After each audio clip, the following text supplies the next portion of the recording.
السلام علیکم ورحمۃ اللہ وبرکاتہ نحمدہ ونصلی علی رسولہ الکریم اما بعد فاعوذ باللہ من الشیطان الرجیم بسم اللہ الرحمن الرحیم رب اشرح لی صدری ویسر لی امری واحلل عقدۃ من لسانی یفقہوا قولی ربنا زدنا علما۔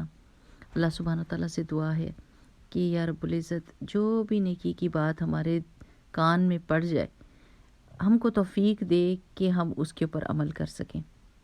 اب یہ جو ذوالحجہ کے دن آنے لگے ہیں 10، اس کی تیاری ہم نے ابھی سے کرنی شروع کر دینی ہے، اور جو چیزیں ہم کو انفارمیشن ہم کو مل رہی ہے، اس کی فضیلت پتہ چل رہی ہے، کرنے کے کام پتہ چل رہے ہیں، ان کو کسی لسٹ بنا لیں، ان کو لکھ دیں کہ میں نے کیا کیا کام کرنے ہیں، اور ایک ایک لمحے کو جو ہے نا کیش کرائیں، جیسے کہتے ہیں نا کہ کیش کریں اپنی زندگی کو، کہ اس سے اتنا فائدہ اٹھائیں، انویسٹ کریں اپنے ٹائم کو اور منافع کمائیں، اور اللہ سبحانہ و تعالیٰ کے پاس اس کو محفوظ کر دیں۔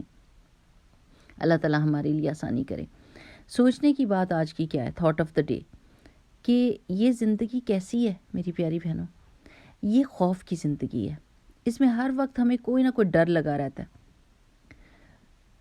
ایسی بات ہے نا، جو زندہ ہے اس کو مرنے کا ڈر ہے، جو صحت والا ہے اس کو بیماری کا ڈر ہے، جو امیر ہے اس کو غریبی کے ڈر ہے، صحیح ہے نا؟ جس کے بچے ہیں اس کو بچوں کی صحت کا ڈر ہے، جس کے بچے امتحان دے رہے ہیں اس کو بچوں کے فیل ہونے کا ڈر ہے، جو ایمان والے ہیں ان کو ایمان کے خراب ہونے کا ڈر ہے کہ کہیں ایمان میں کوئی گڑبڑ نہ ہو جائے۔ یعنی ہر چیز میں کوئی نہ کوئی ڈر اور خوف لگا ہوا ہے، کیونکہ یہ زندگی ہے ہی انکمپلیٹ، اور ویسے بھی ہم کو فیوچر کا تو کچھ نہیں پتہ، جس کی وجہ سے ڈر لازم ہوتا ہے۔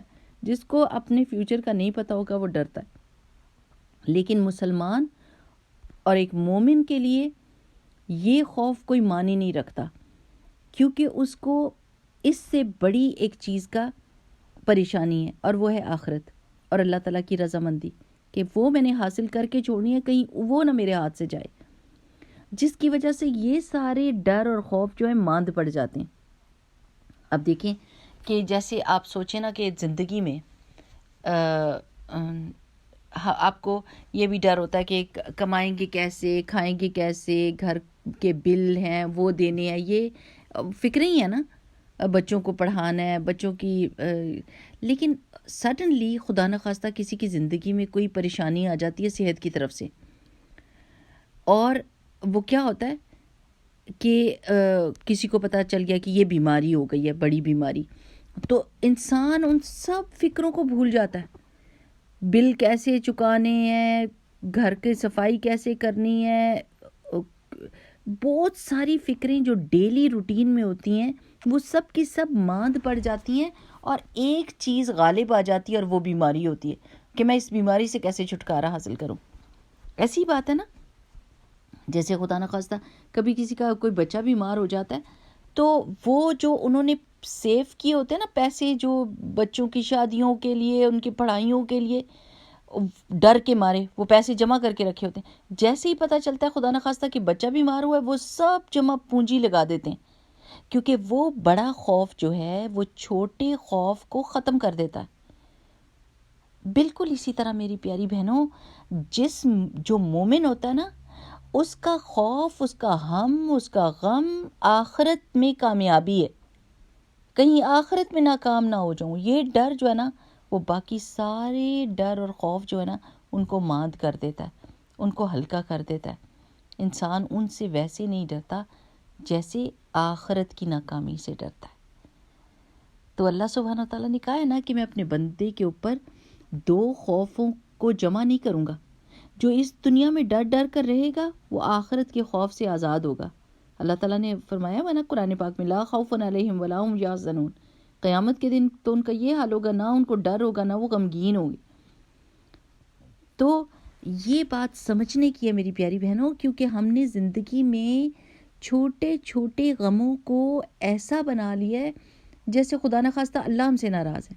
یعنی سب سے بڑی ڈر اور دکھ اور غم کیا ہونا چاہیے کہ خدا نخواستہ اللہ تو نہیں ناراض ہم سے، لیکن ہم نے چھوٹی چھوٹی چیزیں، کوئی زندگی میں کوئی چیز نہیں ملتی، کسی بندے کا پیار نہیں ملتا، کوئی کامیابی نہیں ملتی تو ہم اس کو ایسے ہوا بنا لیتے ہیں جیسے خدا نخواستہ آخرت میں ناکام ہو گیا. تو ایسا نہیں کرنا چاہیے. چھوٹے غم کو اتنی ہی حیثیت دیں جیسی اس کی حیثیت ہے. ایک گلاس ٹوٹ گیا ہے تو اب آپ سارا دن تو نہیں برباد کریں گی اس پہ روتے ہوئے کہ بھئی یہ کیوں ٹوٹا ہے, میرے ہاتھ سے کیوں گرا ہے, میں نے اس کو اندر کیوں نہیں رکھا تھا. یہ تو بہت بڑی ناسمجھی ہوگی نا کہ آپ اپنا ملینز اینڈ ٹریلینز کا ایک دن, ایک لمحہ جو آپ کا بہت قیمتی ہے, آپ اس گلاس کے ٹوٹنے کے اوپر رو رو کے گزار دیں.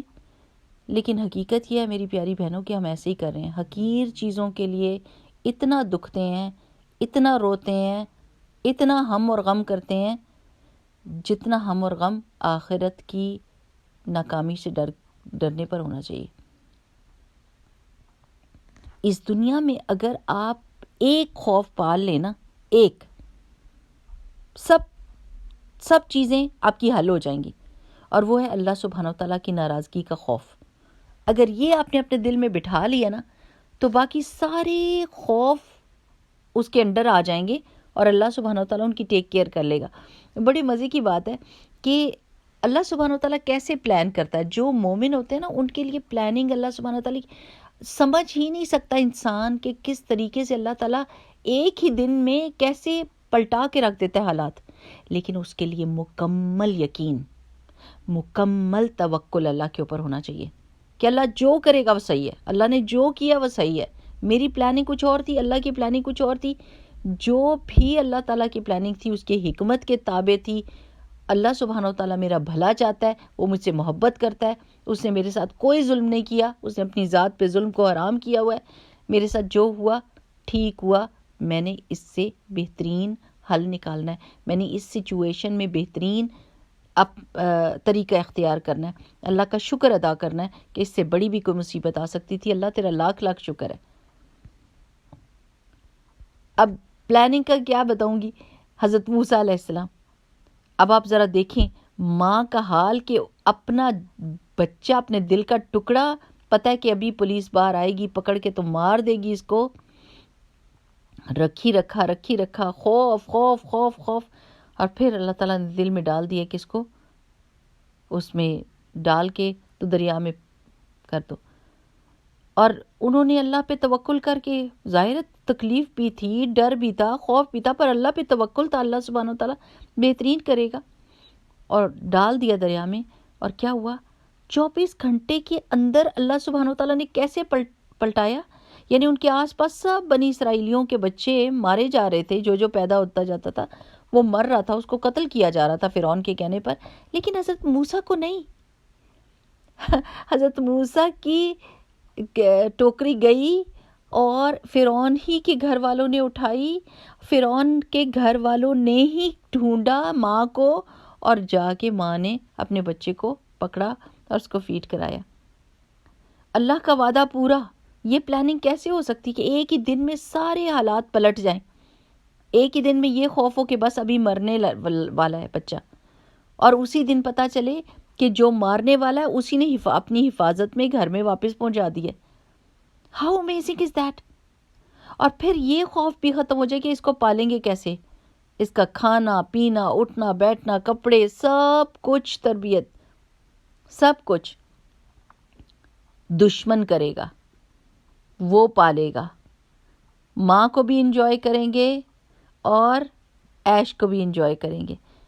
یہ پلاننگ اللہ سبحانہ و تعالیٰ کی, یعنی ایک 24 آورز کے اندر کی پلاننگ, اور پھر اس کے بعد پوری ان کی زندگی کی پلاننگ, کب وہ چھوڑ کر جائیں گے, کب مدین پہنچیں گے, مدین میں کون ان کو ملے گا, پھر واپس پلٹ کر مصر آئیں گے, پھر کیا ہوگا. یہ سب کی سب پلاننگ اللہ سبحانہ و تعالیٰ کی تھی, کامیاب پلاننگ. اگر ہم اللہ سبحانہ و تعالیٰ پہ مکمل توکل کریں, اپنی سی کوشش کرتے رہیں کہ ہم نقصان سے بچیں, اور پھر اگر کچھ ہو جاتا ہے تو اللہ پہ توکل رکھیں, یقین رکھیں, اللہ سبحانہ و تعالیٰ میرا بہترین مددگار ہے. حسبنا اللہ و نعم الوکیل, نعم المولا و نعم النصیر. یہ پکا یقین جس کے دل میں ہوگا اس کے لیے اللہ سبحانہ و تعالیٰ کی پلاننگ واضح ہو جائے گی, اور اس کو سمجھ آ جائے گا کہ اللہ تعالیٰ کس طرح جلدی والی پلاننگ بھی میرے حق میں ہو رہی ہے اور دیر والی پلاننگ بھی میرے حق میں ہو رہی ہے، اور انشاءاللہ باذن اللہ قیامت کے دن تو اللہ تعالیٰ میرے حق میں ہی ہوگا. اس کے بدلے میں اللہ سبحانہ تعالیٰ، اس خوف کے بدلے میں اللہ تعالیٰ اس دن مجھے بے خوف کر دے گا اور میں آزاد ہو جاؤں گا ہر طرح کی. کتنی پیاری بات ہے یہ کہ قیامت کے دن ہم جب جائیں گے تو جنت میں جائیں گے تو اللہ سبحانہ تعالیٰ انشاءاللہ باذن اللہ، اللہ سبحانہ تعالیٰ سے بہترین امید ہے. تو کیا کہا جائے گا؟ آج کے بعد اللہ تعالیٰ کبھی بھی ناراض نہیں ہوئیں گے آپ سے، اللہ تعالیٰ راضی ہیں. یہ جملہ سننے کے لیے تو ہمارے دل تڑپتے ہیں. اس دنیا میں ہر کام ہم کرتے ہیں ڈرتے ہیں، ہر کام ڈرتے ہیں، پتہ نہیں اللہ تعالیٰ نے صدقہ قبول کیا کہ نہیں، پتہ نہیں ہماری نماز صحیح تھی کہ نہیں، پتہ نہیں ہمارا حج بھی پورا ہوا کہ نہیں، اس میں رکن پورے کیے ہیں کہ نہیں، پتہ نہیں ہم لوگوں کے ساتھ جو نیکی کرتے ہیں وہ ہماری نیت تو نہیں کہیں گڑبڑ ہو گئی. ہر وقت ڈر کہ اللہ تعالیٰ ناراض نہ ہو جائے. اور اس دن کیا پتہ چلے گا؟ اللہ سبحانہ تعالیٰ آپ سے کبھی بھی ناراض نہیں ہوں گے. وہ جو خوف کا اٹھنا ہے نا وہاں پر، بس وہ تو پھر انسان جس نے اتنی تکلیفیں بھی دنیا میں دیکھی ہوں گی، جنت کی ایک ڈبکی اس کو کیا وہ بھول ہی جائے گا. وہ کہے گا میں نے تو کبھی زندگی میں کوئی تکلیف نہیں دیکھی. لیکن اس کے لیے میری پیاری بہنوں اس زندگی میں ثابت قدم رہنے کی ضرورت ہے. اللہ پر مکمل یقین. یہ جس دن مکمل یقین ہوا نا تو یہ جو دکھ اور غم ہم نے پالے ہوئے نا، اور ہم چھوٹی چھوٹی چیزوں کو بہت بڑا کر کے دیکھتے ہیں، یعنی اتنی نعمتیں ہوتی ہیں. یقین کریں، میں صرف عورتوں سے یہ بات کرتی ہوں نا، آپ دیکھیں اتنی نعمتیں ہوتی ہیں، گھر ہوتا ہے، بچے ہوتے ہیں، کھانا پینا ہوتا ہے، لیکن پھر بھی رونا. ظاہر ہے کوئی نہ کوئی ایک تو چیز ایسی ہوگی جو زندگی میں ہم کو بودر کرے گی. اگر ہم بالکل پرفیکٹ تو اس دنیا میں نے ہونا نہیں، پرفیکشن تو صرف جنت میں ہے. تو ایکسپیکٹ کریں نا کہ اگر مجھے 4 جگہ سے خیر ہی خیر مل رہی ہے تو ایک جگہ سے امتحان آئے گا ہی آئے گا. تو صبر کریں. اللہ تعالیٰ پوچھتے ہیں نا کہ بعضکم لبعض فتنہ اتصبرون، تم میں سے بعض کے لیے امتحان ہے، کیا تم صبر کرو گے؟ آگے سے ہم کہیں گے جی اللہ سبحانہ تعالیٰ کیوں نہیں صبر کریں گے، کیونکہ آپ نے ہمیں اتنی نعمتیں دی ہیں، تو اگر ایک چیز میں آزما لیا تو ہم کیوں نہیں صبر کریں گے؟ انشاءاللہ ضرور کریں گے. تو یہ جس وقت آپ کو کوئی مشکل پڑ جائے نا تو اپنی نعمتوں کی طرف دیکھنا شروع کر دیں، گننا شروع کر دیں، یہ بھی میری نعمت ہے، یہ بھی نعمت. یہاں پر لوگوں کو خدا نخواستہ صحت کے اوپر کوئی آ جاتا نا امتحان تو سب چیزیں بھول جاتا ہے انسان. تو ہمارے پاس صحت بھی ہے، کھانا پینا بھی ہے، چلنا پھرنا، ہنسنا کھیلنا سب کچھ ہے، پھر بھی سوئی چبھی ہوئی ہے دل میں ایک، اور رو کے اور شکایتیں، اور پھر اللہ کے اوپر نعوذ باللہ اپنا کیا بھی اللہ کے اوپر ڈال دیتے ہیں کہ اللہ تعالیٰ یہ میرے ساتھ کیوں کر رہا ہے. بھائی اللہ تعالیٰ نہیں کر رہا، اللہ سبحانہ تعالیٰ تو نعمتیں دینے والا ہے، چھیننے والا تو انسان خود ہے اپنے سے. جیسے ہی کوئی گناہ کرتا ہے تو نعمت چھن جاتی ہے اور پھر روتا پیٹتا ہے کہ اللہ نے ایسے کیوں کیا. تو اپنے نعمتوں کو گننا شروع کر دیں. اللہ سبحانہ تعالیٰ نے جو نعمتیں دی ہیں ان پہ شکر کرنا شروع کر دیں، اور صرف آخرت کو اپنا ہم اور غم بنا لیں. تو باقی سب غموں کے اوپر آپ کا دل ٹھنڈا ہو جائے گا اور آپ سکون سے ہو جاؤ گے، اور آپ اللہ تعالیٰ پہ توکل رکھو گے. اور وہ پلاننگ جو حضرت موسیٰ علیہ السلام کی امی کے لیے اللہ سبحانہ تعالیٰ نے کی تھی، اللہ تعالیٰ وہی ہے، اللہ تعالیٰ نہیں بدلے. اللہ سبحانہ وتعالیٰ آج بھی اپنے بندوں کے لیے اسی طرح حکمت سے پلاننگ کرتے ہیں. لیکن ہاں بندے نہیں سمجھتے، کیونکہ بندے فیوچر کو نہیں نہ دیکھ سکتے. تو اللہ سبحانہ تعالیٰ سے دعا ہے کہ ہم فیوچر نہ بھی دیکھتے ہوئے اللہ تعالیٰ پہ مکمل یقین رکھیں کہ اللہ تعالیٰ جو بھی کرے گا وہ بہترین کرے گا. وہ ہمارا سب سے زیادہ بہترین مددگار اور ہم سے سب سے زیادہ محبت کرنے والا ہے. ٹھیک، اللہ سبحانہ تعالیٰ سے کیا دعا کرنی ہے؟ ربی حب لی حکما والحقنی بالصالحین واجعل لی لسان صدق فی الآخرین واجعلنی من ورثۃ جنت النعیم ولا تخزنی یوم یبعثون. آمین.